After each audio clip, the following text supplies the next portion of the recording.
क्योंकि देखो समय हमारे पास सिर्फ एक दिन का है। इस एक दिन में ये आपको बहुत ज्यादा नॉलेज नहीं दे सकते, टाइम बाउंडेशन है, पर आपके पास में इनसे बहुत कुछ सीखने का मौका है। तो मैं चाहता हूं कि जैसे ही वर्कशॉप खत्म हो या बीच में कोई भी ब्रेक हो, आप अपने अपने मोबाइल में इनका यूट्यूब चैनल चालू। अच्छा, जब भी हम कोई काम करते हैं ना, तो उसके पीछे हम लोग उस काम का स्कोप देखते हैं। जब भी आप कोई बिजनेस करते हो या कोई भी काम करते हो, कोई पढ़ाई करते हो, तो आप उस पढ़ाई का स्कोप देखते हो कि उस पढ़ाई करने के पीछे आपका क्या स्कोप है, आपको फ्यूचर में उसकी क्या अपॉर्चुनिटी है। सही है? सही बोल रहा हूं मैं? आपने अगर कैमरा खरीदा होगा या फोटोग्राफी शुरू की होगी, तो उसके पीछे आपका कोई विजन होगा कि उस वजह से आप इस फील्ड में आए हैं। मार्केट का स्कोप क्या है?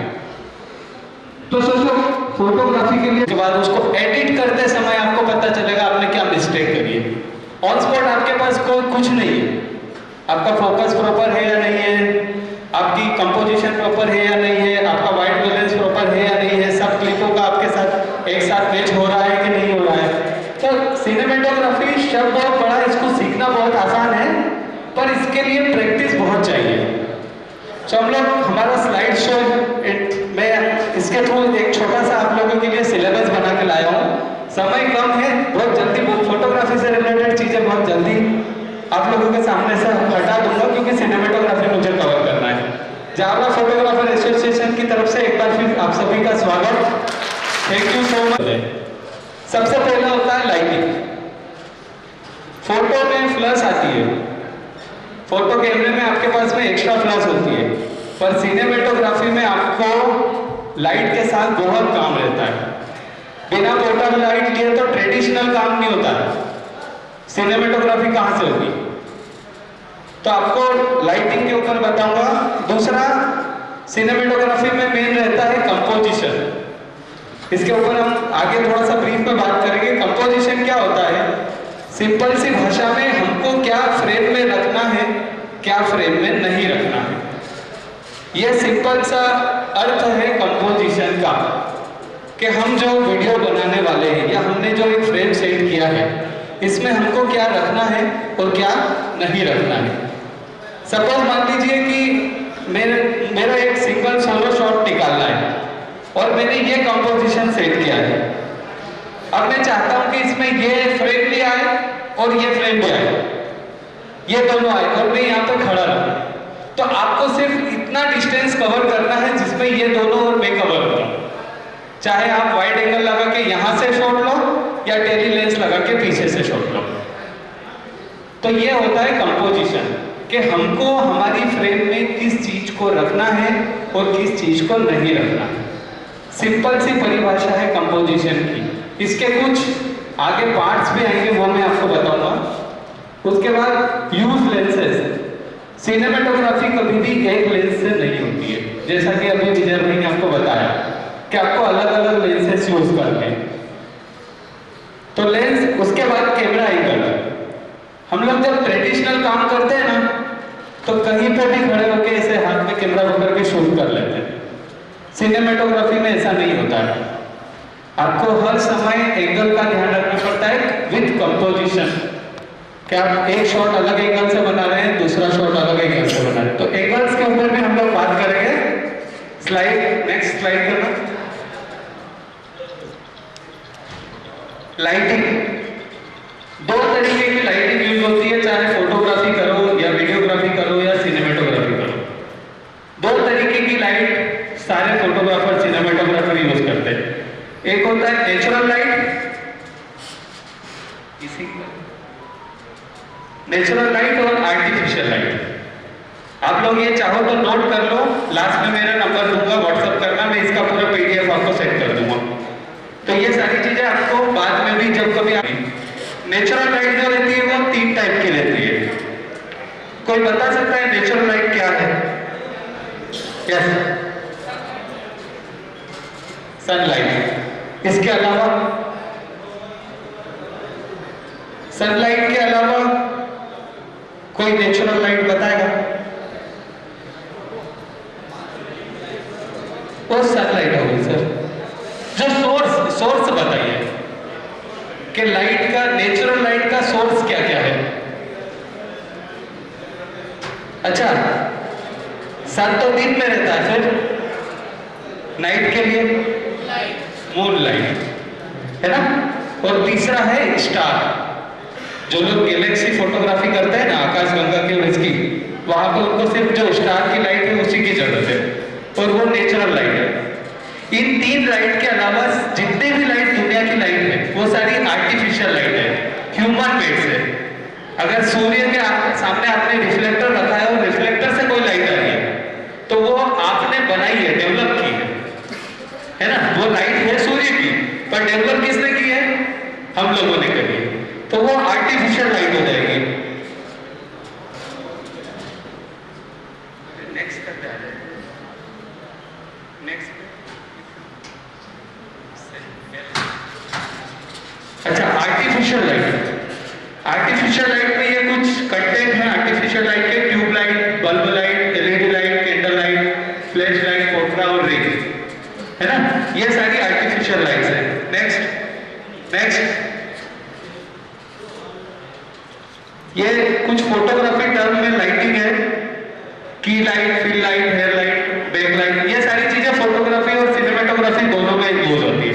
हमारे पास समय कम है, इसलिए हम एक एक चीज को, की लाइट क्या होती है? जो लाइट आप सामने से देते हो सब्जेक्ट को, मेन लाइट। जैसे आप कितने लोग स्टूडियो लाइट को यूज करके बैकग्राउंड में लाइट बनाते हैं? एक स्टूडियो लाइट को पीछे रखा, एक को आगे रखा और फोटो बनाया, है ना। तो जो आगे लाइट रखते हो ना आप लोग आगे, वो उसको की लाइट बोलेंगे। वो आपके सब्जेक्ट के ऊपर, आपका जो भी ब्राइट ग्रूम है उसके ऊपर जाएगा। सेकेंड है फील्ड लाइट। फील्ड लाइट जो सर ने बताया, रिफ्लेक्टर। जो रिफ्लेक्टर होता है वो फील्ड लाइट का काम करता है। सिर्फ एक तरफ अगर आपका पोर्शन डार्क आ रहा है, आपने रिफ्लेक्टर से उस लाइट को कवर कर लिया, तो वो होता है फील्ड लाइट। तीसरा होता है हेयर लाइट, जो आप सिर के ऊपर डालते हो बैक साइड से, या जब आप वेडिंग में ब्राइड का फोटो लेते हो तो पीछे से बाउंस करके वो हेयर की लाइट बनाते हो, उसको हेयर लाइट बोलते हैं। बैकग्राउंड लाइट, जब आप अलग अलग फ्लैश यूज करके बैकग्राउंड में लाइट डालते हैं, जो आप एक्स्ट्रा फ्लैश लगा के बैकग्राउंड के ऊपर लाइट डालते हैं, वो बैकग्राउंड लाइट होगी। किकर लाइट, ये कट लाइट रहती है, एक्स्ट्रा लगाते हैं हम लोग। जब आप स्टूडियो फोटोग्राफी करते हैं तब ये लाइट का यूज किया जाता है। उसके बाद स्पॉट लाइट, ये पर्टिकुलर किसी सब्जेक्ट को स्पॉट करने के लिए, आजकल सिनेमेटोग्राफी में देखा होगा आपने, वो फोको की एक लाइट आती है छोटी सी, जो गोल राउंड बनाती है। समय अभी ना, तो स्पॉट लाइट जो रहती है वो स्पॉट बनाएगी एक जगह। उसके बाद में बाउंस लाइट, जो नॉर्मल आप फ्लैश को बाउंस करके करते हो, ये रिफ्लेक्टेड लाइट। जब रिफ्लेक्ट, एक जगह से रिफ्लेक्ट करी और दूसरी जगह आई, आप कहीं बैठे हुए हो, एक साइड की दीवार, वॉल पूरी ब्लू है, बाकी सारा येलो है, तो आपके फोटो में एक पोर्शन कोई सा भी ऐसा होगा जहां पे ब्लू कलर का इफेक्ट आएगा, क्योंकि वो उस कलर को रिफ्लेक्ट करते हैं, वो रिफ्लेक्टेड लाइट होती है।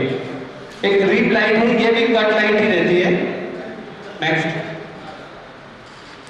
कंपोजिशन। हाँ, ये मेरा पार्ट है। अभी मैंने आपको फोटोग्राफी में बेसिक चीजें बताई। कंपोजिशन ये सिनेमेटोग्राफी में बहुत काम आती है।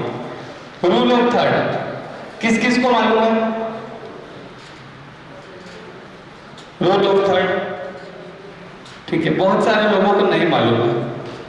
ये मेरा ब्लैक कलर का पर्दा, मेरी एक फ्रेम है जो मुझे स्क्रीन में दिख रही है। इसका जो 30% हिस्सा है, चाहे इधर से ले लो, चाहे उधर से ले लो, चाहे ऊपर से ले लो, या चाहे नीचे से ले लो, ये रूल ऑफ थर्ड कहलाएगा। कोई रूल ऑफ थर्ड का फोटो निकालना। अब ये जो फ्रेम है मेरी, जो मुझे स्क्रीन में दिख रही है, मैं अगर इस पोर्शन, मान लीजिए ये मेरा 30% का स्टैंडिंग पोजीशन है, अब गैप किस साइड रहेगा? अगर मेरा फेस इधर है तो इस साइड गैप रखना है, अगर मेरा फेस इधर है तो मैं आपको ये वाला गैप रखना है। सिंपल आया समझ में? यही रूल ऑफ थर्ड है। इसके अलग अलग डेफिनेशन है, पर इसका बेसिक यही है। इसमें 4 पॉइंट डेवलप होते हैं। जब आप फोटो क्लिक करते हैं और लाइट डालेंगे तो 4 पॉइंट बनेंगे। उन 4 पॉइंट में से किसी अगर ऐसा है तो आप रूल ऑफ थर्ड कंपोजिशन से काम कर रहे हैं। ये देखिए, इस फोटो को देखिए, ये फोटो में ये बंदा जो है ये जा किस तरफ रहा है, उस तरफ जा रहा है।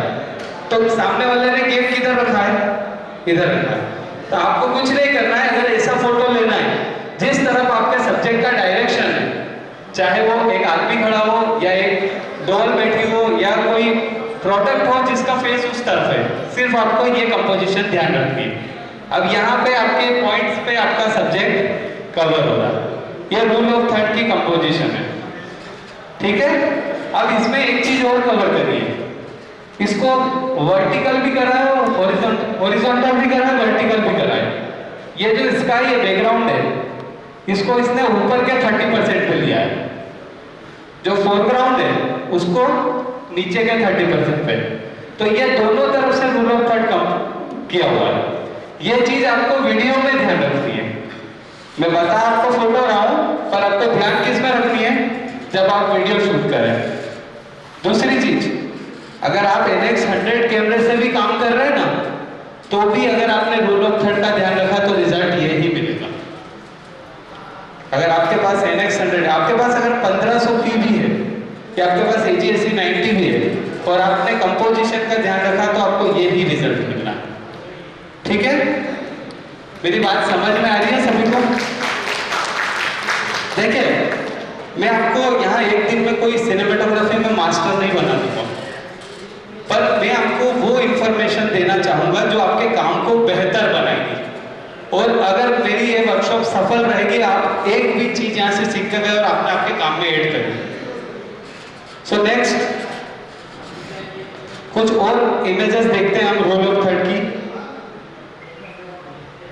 ये देखिए, प्री वेडिंग में कितने लोग पोर्ट्रेट हो रही है, कितने लोग लेते हैं, सिंपल सा ये फोटो सब खींच सकते हैं, पर सिर्फ इसको कंपोज किया है रूल ऑफ थर्ड किया। सेम शॉट आप वीडियो में बना सकते हो, सेम शॉट आप फोटो में बना सकते हो। तो ये रूल ऑफ थर्ड है, ये सब लेते हैं शादी में। अगर आप प्री वेडिंग नहीं करते हैं, ये प्री वेडिंग का फोटो है। अगर आप शादी में कपल फोटो लेते हैं, वो भी ऐसे लेते हैं। इवन आप अगर माता जी पूजन में एक मंदिर पर पूजन करते हुए फोटो भी सही कंपोजिशन में लेंगे तो वो सही तरीके से स्क्रीन पे दिखेगा। आपको सिर्फ नॉलेज होना चाहिए कि यहाँ पे मुझे ये फ्रेम मिल रही है तो मैं इसका यूज करूँ।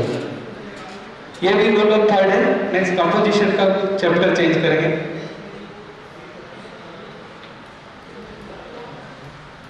मेरे वैसे ये बहुत एडवांस चीजें हैं, क्योंकि आपने सिनेमेटोग्राफी के लिए हाथ खड़ा नहीं किया, तो यहाँ पे मुझे आपको सारी चीजें बेसिक बतानी है। लीड रूम, हेड रूम क्या होता है कि जब हम ये रूल ऑफ थर्ड की कंपोजिशन में मेरा फेस यहाँ है, तो यहाँ इधर का जितना भी गैप है, इधर का जितना भी गैप है, ये सारा गैप मेरा लीड रूम कहलाएगा। ऊपर वाला मेरा जितना भी गैप रहता है वो सारा हेड रूम कहलाएगा। सिमेट्रिकल, आप लोग कभी कभार मांडव जाते हैं, प्री वेडिंग करते हैं या मांडव के कोई फोटो, तो वहां पे बहुत सारे पिलर्स रहते हैं, बहुत सारे पिलर्स हैं, बहुत सारे लोग करते हैं, हमको सिर्फ वर्ड मालूम नहीं है तो हम उसको अपडेट नहीं कर पाते अपने आप को, क्योंकि हमको उसका टेक्निकल वर्ड नहीं मालूम है, तो हम कभी यूट्यूब पे उसको सर्च नहीं कर पाते। तो जो पिलर्स रहते हैं, तो कुछ लोग बैठ के शॉट लेते हैं, सारे पिलर्स एक साथ कवर हो गए, तो वहां पे आपको सिमेट्री दिखती है, समानता। वो जो सिमेट्री कवर होती है उसी को हम लोग सिमेट्रिकल कंपोजिशन कहते हैं। जब जैसे देख लीजिए ये हॉल है ना, अभी मैंने यहाँ से कोई फोटो क्लिक किया या कोई वीडियो बनाया, पीछे लाइट एक जैसी दिख रही है आपको, है ना, ये जो पिलर्स हैं इस हॉल की ये सारे एक जैसे दिख रहे हैं। अब आप इनका यूज करके फोटो लो ना, या आपके इनका यूज करके वीडियो बनाओ, तो आपकी इमेज, आपकी वीडियो और अच्छी हो जाएगी अगर आप कंपोजिशन का ध्यान रखेंगे। नेक्स्ट है लीडिंग लाइंस। ये लीडिंग लाइंस फोटोग्राफी का सब्जेक्ट है, इसको छोड़ देते हैं। पैटर्न्स, पैटर्न्स क्या है? मटके, किसी ने कुमार का घर देखा, कुमार के घर के बाहर फोटो क्लिक किया है ना, वहां क्या होता है, बहुत सारे मटके रखते हैं। अब जब आप उनका फोटो क्लिक करते हैं तो वहां क्या होता है, सब राउंड राउंड। तो वहां आपको एक पैटर्न मिलता है। आ रहा है, समझ में आ रहा है या थोड़ा एडवांस हो रहा है? अगर किसी को समझ में नहीं आया तो बोलिए आप, क्योंकि ये चीजें आपको अभी सीखनी है। अभी तो मैंने सिर्फ आपके सामने इंट्रोड्यूस की है। अगर आपको कोई ऐसा सब्जेक्ट है या कोई ऐसा टॉपिक है जो नहीं आ रहा है, आप पॉइंट आउट करिए, आप बाद में पूछिए या गूगल पे, यूट्यूब पे उसके बारे में सर्च करिए। सर का चैनल देखिए, उस पर कई चीजें इससे मिलती जुलती आपको मिल जाएगी। पैटर्न हम लोग जब एक जैसी चीजें हमारे फोटो में रखते हैं तो वो पैटर्न हो जाते हैं। सिंपल सा उदाहरण दूं, अभी हल्दी के फोटो हम लोग क्लिक करते हैं वेडिंग में, है ना? तो एक जैसी साड़ी में सारी लड़कियों को खड़ा कर देते हैं या ड्रेस में खड़ा कर देते हैं, किसी को यहाँ किसी को वहां। तो वहां पे हम पैटर्न डेवलप कर रहे हैं। वो एक क्रिएटिव फोटोग्राफी या वीडियोग्राफी का पार्ट है। बैलेंस जो है ये क्या होता है, जबकि एक फ्रेम के अंदर आपको एक सब्जेक्ट को दूसरे सब्जेक्ट से बैलेंस करना रहता है। अगर मान लीजिए मेरी फ्रेम यहाँ है, ये मेरी फ्रेम है, यहाँ पे ये फ्रेम रखी हुई है। अब मेरे को इसको भी लेना, मेरे को भी फ्रेम में आना है, तो सिंपल सा मैं इसका जितना इस फ्रेम में गैप है उसी गैप पे मैं खड़ा होता हूँ, तो वो बैलेंस हो जाता। आया समझ में? यस सर, आपका क्वेश्चन। यहाँ पे एक सब्जेक्ट रखा हुआ है, ठीक है? अभी मैं इसके पास में जाके खड़ा हो गया, क्या फ्रेम बैलेंस हो रही है? आप खुद देखो आपकी आंखों से, क्या ये फोटो अच्छा दिखेगा? नहीं दिखेगा ना। अगर मैं यहाँ साइड में आके खड़ा हो जाता हूँ ऐसे, क्या ये फोटो अच्छा दिखेगा? आप आंखों से देखिए। पर अगर मैं ये फ्रेम यहाँ पर है और मैं इसके सिमिलर यहाँ आके खड़ा हो जाऊं, अब आप देखो, आपको एक बैलेंस नजर आएगा पूरी फ्रेम में।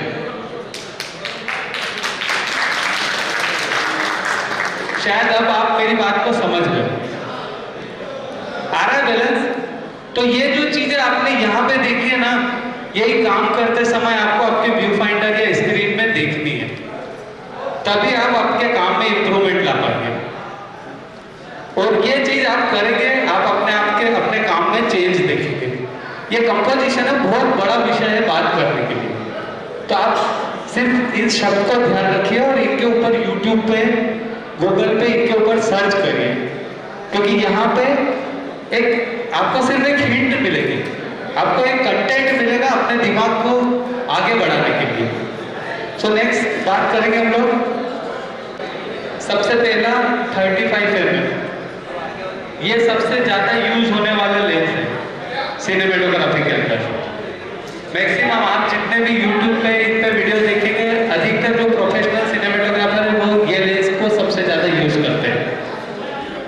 उसके बाद आता है 50 mm, 50 mm, जो 90% फोटोग्राफरों के पास अभी भी है। और तीसरा है 85 mm। ये 85 mm, 50 mm, 35 mm एक गिम्बल और एक high speed high frame rate वाला लो मेगापिक्सल का कैमरा आपके पास में है। आपकी सिनेमैटिक की टेक्निकल किट कंप्लीट है। इतना आप ले लेंगे, आप काम शुरू कर पाएंगे। अगर सबसे पहले आपको एटलीस्ट 50 mm तो आपके पास में होना ही चाहिए। 50 mm से भी बहुत सारे शॉट्स निकल जाते हैं। एडिशनल लेंस जो है वो जो प्री वेडिंग में या क्रिएटिव वीडियोग्राफी करने के अंदर यूज आते हैं, वो 70-200, 100 mm और 135 mm, ये लेंस भी आप लेंगे और अच्छा काम कर सकते हैं। ठीक है? कोई डाउट है किसी के मन में अभी तक जो मैंने बताया उसको लेके? ठीक है, आगे बढ़ते हैं। प्री वेडिंग, अभी प्री वेडिंग का बहुत चलन चल रहा है। प्री वेडिंग जो है वो 4 तरीके से आप बना सकते हो। अभी क्या होगा, कोई क्लाइंट ने आपको बोला कि भैया आपको प्री वेडिंग शूट करवाना है, तो आप बोलोगे हाँ ठीक है कर देंगे। पर यहाँ आपके पास में 4 ऑप्शन है। अब ये ऑप्शन क्या है? स्टोरी टेलिंग, जो कई लोग करते हैं, एक्सपेरिमेंट करते हैं, पर टाइम नहीं होता है तो हम लोग प्रॉपर बना नहीं पाते हैं। दूसरा होता है कॉन्सेप्चुअल। कॉन्सेप्चुअल मतलब किसी स्टोरी, पुरानी स्टोरी को उठाया आपने और उस कॉन्सेप्ट के ऊपर आपने कोई अपनी स्टोरी को डिजाइन कर दिया, तो ये कॉन्सेप्चुअल प्री वेडिंग हुई। तीसरा होता है रेंडर। ये सब लोग करते हैं, कहीं पे भी गए, कुछ भी शूट कर लिया, सीन आगे पीछे जमा के और गाना सेट करके दे दिया। तो रेंडर जो है वो सबसे ज्यादा यूज होता है।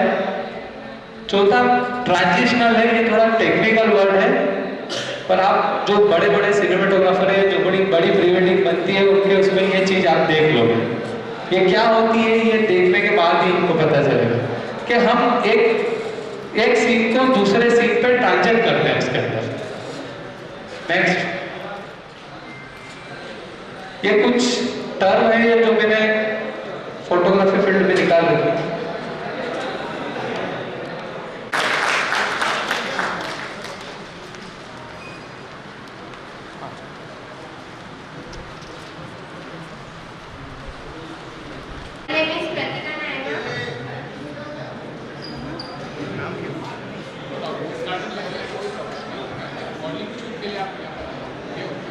मैं मॉडलिंग की शूट पे यहाँ पे आई हूँ। Thank you. मैं कुछ बोलना चाहेगी वर्कशॉप के बारे में? मैं बस ये बोलना चाहूँगी, मैं नेम इज रजनी सोलंकी और मैं फोटोग्राफी एसोसिएशन में आज हिस्सेदार हूँ। मुझे ये गर्व की बात है क्योंकि मुझे काफ़ी ज़्यादा अच्छा लगा यहाँ पे। एस लॉग, जैसे कैनन में सी लॉग होता है, सोनी में एस लॉग होता है।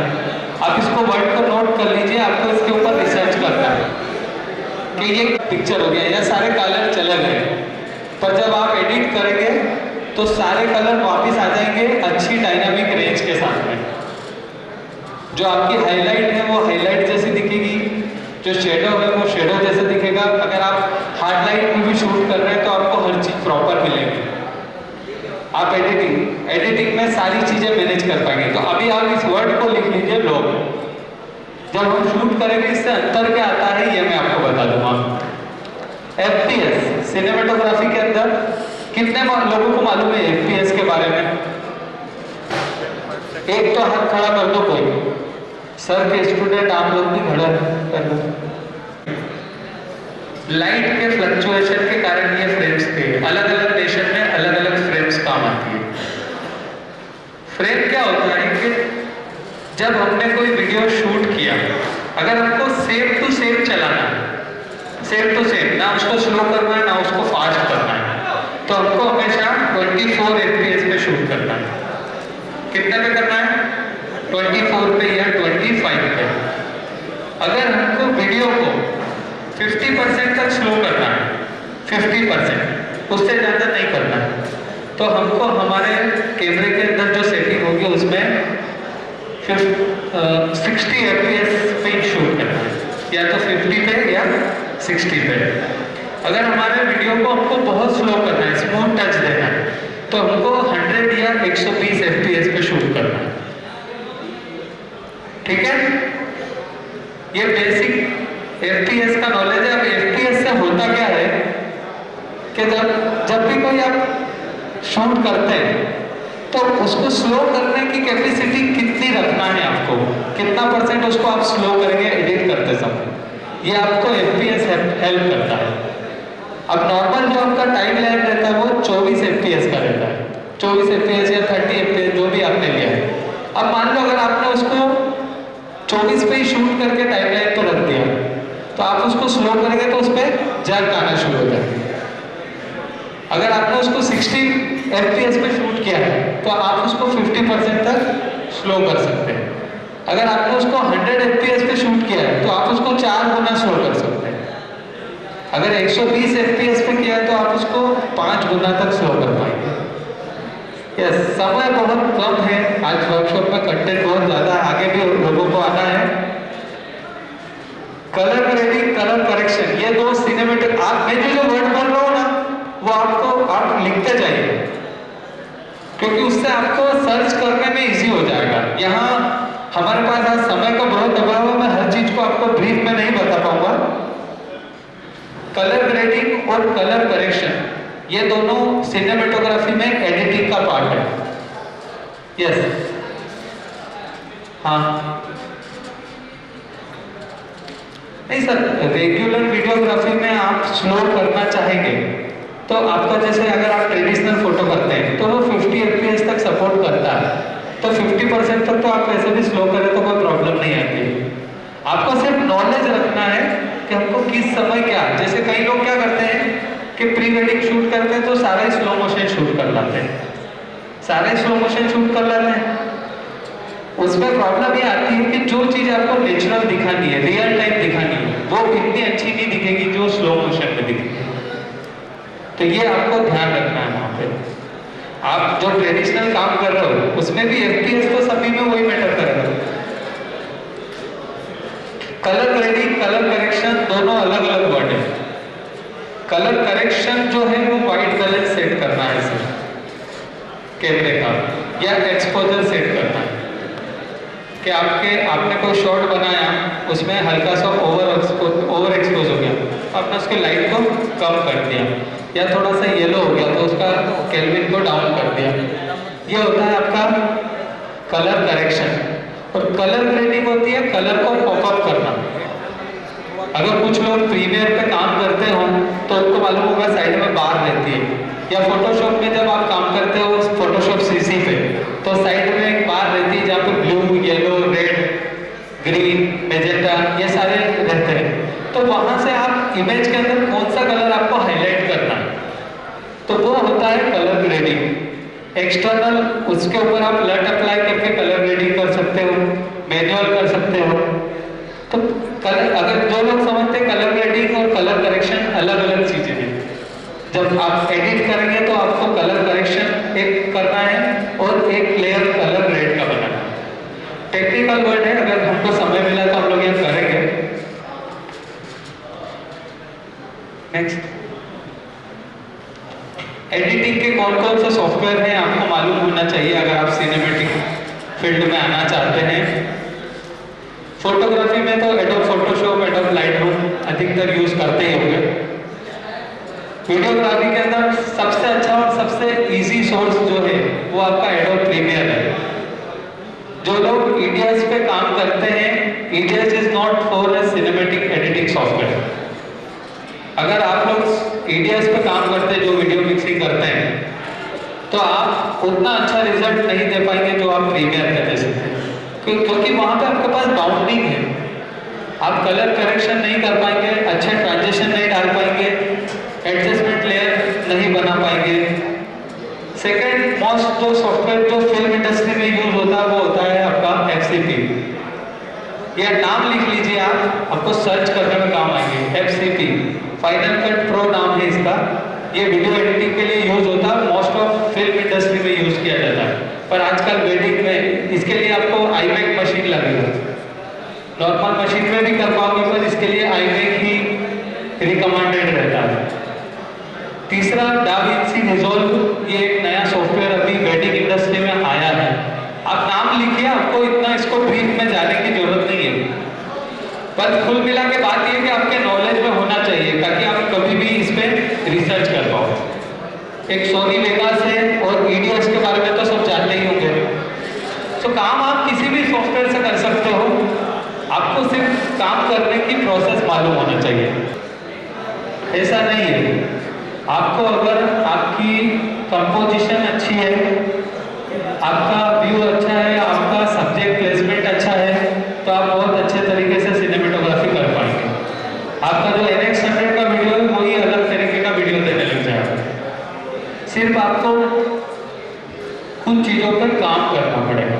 अभी आप सब लोग नए हैं, हो सकता है कुछ लोग जानते भी हों इस बारे में, पर आपको अपने आप को आपको शुरुआत में आप ऑटो फोकस मोड का यूज करो जब सिनेमैटिक शूट करना शुरू कर रहे हो, पर धीरे धीरे इसको मैनुअल पे शिफ्ट कर दो। उसके लिए आपको प्रैक्टिस लगेगी। कम से कम रेंज में सिनेमैटिक के लिए कैमरा, तो अगर आपका बजट 60-70 हज़ार रुपए का है या 1 लाख रुपए के अंदर का है, तो आप 6400, 6300 से स्टार्टिंग कर सकते हैं। उसमें सारे फीचर्स आ जाते हैं। 4K आ जाता है, FPS आ जाता है ना, बहुत सारे फीचर्स है, लॉक का फंक्शन आ जाता है उसमें। तो अगर आप कैनन में काम कर रहे हैं, कैनन यूजर है, तो आप ATD से भी शुरुआत कर सकते हैं, कैनन R से भी शुरुआत करते हैं, कैनन R6 ले सकते हैं। बजट के ऊपर है, अगर आपका बजट कम है, शुरू करना है तो शुरू करिए। सब चीज़ों में आप अगर 10 लाख का कैमरा लेके भी सिनेमैटिक करेंगे तो आपको कंपोजिशन, पैटर्न और जो मैंने चीज़ें बताई FPS, इन सब का ध्यान रखना ही पड़ेगा। तो कैमरा मैटर नहीं करता है, लर्निंग स्टेज पे जितना आपका बजट है आप उसके हिसाब से कैमरा लीजिए। अगर आपको लगता है कि आप 1 लाख का कैमरा लेके और इससे 1 साल में 1 लाख रुपया रिटर्न कर सकते हो, तो आप नेक्स्ट 2 इयर्स को लेके कैमरे को प्लान करो कि ये जो 1 लाख लगा रहा हूँ ये तो मेरे पास 1 साल में ही आ जाना है, पर क्या मैं वापस इससे अपडेट होऊंगा? अगर आपके पास काम अच्छा आता है तो आप हेवी कैमरा लो, तो आपको बार बार एक्सचेंज करने की जरूरत नहीं रहेगी।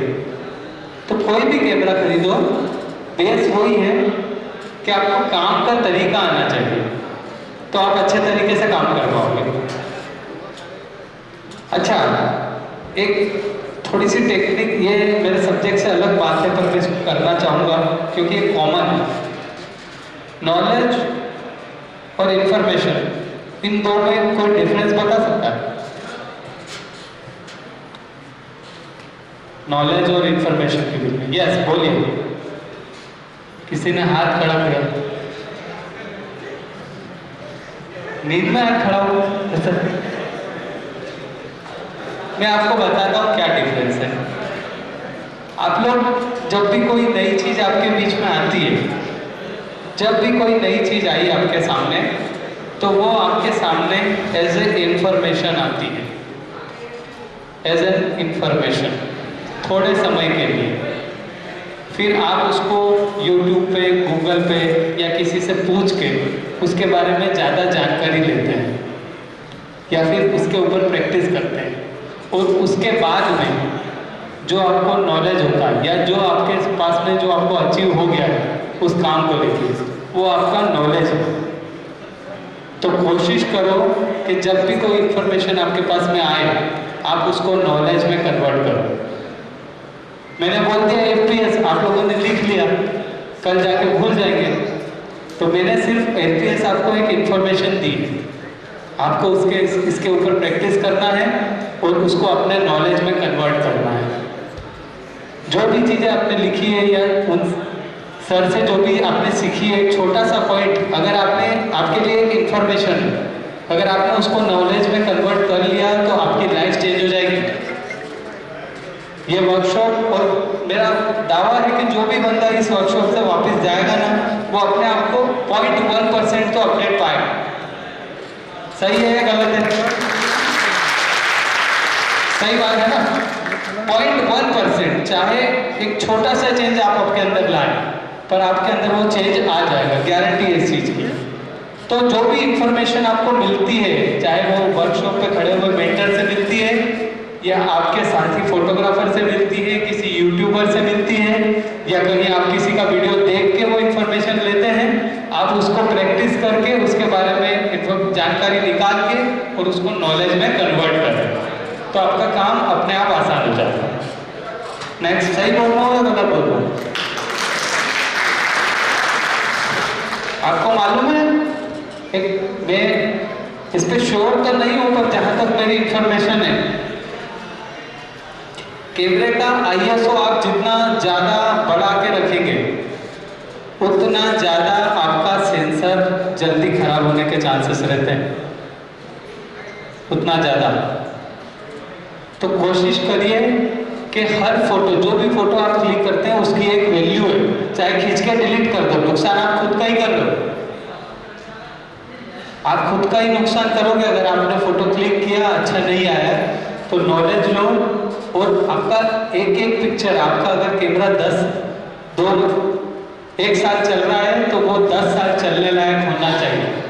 आपके हर कैमरे की आपको वैल्यू, और ये वर्कशॉप की बात नहीं है, ये कोई सिनेमेटोग्राफी का पार्ट नहीं है, पर आपका हर फोटो एक वैल्यू रखता है।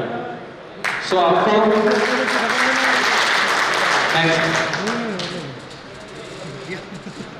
सिनेमेटोग्राफी में ज़्यादा कुछ सिखाने का है नहीं, क्योंकि वो प्रैक्टिकल ज़्यादा होता है बजाय थ्योरेटिकल के। उसमें सिर्फ आपको एफपीएस लेंसेज का यूज यही ध्यान रखना है, कैमरा एंगल यही सब, और वो प्रैक्टिकल बताऊंगा तो ज़्यादा बेहतर तरीके से समझा पाऊंगा। रॉ एंड जेपीजी ये सर ने बता दिया आपको। अब अभी तक जितने भी फोटोग्राफर हैं, जो लोग फोटोग्राफी कर रहे हैं, आज से सब लोग 64 GB का मेमोरी कार्ड खरीदेंगे और रो पे फोटो शूट करेंगे। करेंगे कि नहीं करेंगे? करेंगे और उसका रिजल्ट देखेंगे। जो लोग एडिट करते हैं वो लोग तो करते ही ऑलरेडी। सभी लोगों को रो पे शूट करना as an practice, as an practice के तौर पे आपको रो पे शूट करना है और आपको एडिट करके और उसका रिजल्ट देखना है। मेरा दावा है या दावा की गारंटी है कि आप पूरा वेडिंग आगे चल के रो पे शूट करें। रो जो रहता है वो आपके कैमरे की डायनामिक रेंज को बढ़ा देता है। आपका कैमरा जो है ना 2 लाख रुपए का है तो वो 2 लाख रुपए का रिजल्ट देना चाहिए। अगर आप जेपीजी पे शूट कर रहे हैं ना तो आप 5,000 रुपए का काम कर रहे हो 2 लाख का कैमरा खरीद के। नेक्स्ट, मिररलेस DSLR, ये सभी को मालूम होगा। इसमें बीच में मिरर नहीं रहता, लेंस का जो लेंस और सेंसर का जो डिफरेंस है वो कम हो जाता है, तो इसकी परफॉर्मेंस बढ़ जाती है। पर आज तो लोग DSLR पे काम करते हैं और वो उसका रिजल्ट मुझे अच्छा लगता है। Next, dynamic range. क्या नाम आपका? कितना लोगों को मालूम है डायनामिक रेंज के बारे में? पार्टी के बोलते हैं। शायद मेरी हर बात यहाँ पर नहीं है, जो भी मैंने बताया वो सब कुछ नया है, तो आप लिखते जाओ, कोई बात नहीं, है ना। डायनामिक रेंज क्या होती है कि जैसे हम लोग वीडियो में, फोटो में रॉ पे काम करते हैं ना और ज़्यादा एडिटिंग कर सकते हैं, वैसे ही हम लोग सिनेमेटोग्राफी में लॉग पे काम करते हैं। तो जो डायनामिक रेंज रहती है हमारे कैमरे की 15 स्टॉप, 16 स्टॉप, 14 स्टॉप, 12 स्टॉप, वो जो डायनामिक रेंज रहती है वो हमारे वीडियो के अंदर डिटेलिंग लाने का काम करती है, या फोटो में डिटेल लाती है। तो ये क्वालिटी का वर्ड है, जो कैमरे की क्वालिटी डिपेंड करती है इसकी डायनामिक रेंज पे। कभी भी अगर ये शब्द आपके सामने आए तो जितने स्टॉप ज्यादा रहेगा उतना कैमरा ज्यादा क्वालिटी देगा, फोटो में या वीडियो में। जितने स्टॉप कम रहेगा उतना कम, कंपेयर टू दूसरे कैमरे के। Next, thank you. तो अभी हम लोगों ने उसका शेड्यूल नहीं किया है, तो उसका फीस अनाउंसमेंट नहीं किया, पर इस वर्कशॉप में जो भी बंदा आएगा, डायरेक्ट कोई मेरे पास आएगा तो शायद उसको नहीं मिले। तो थैंक यू, कीमती वक्त दिया। खाने के बाद हम लोग प्रैक्टिकल वर्कशॉप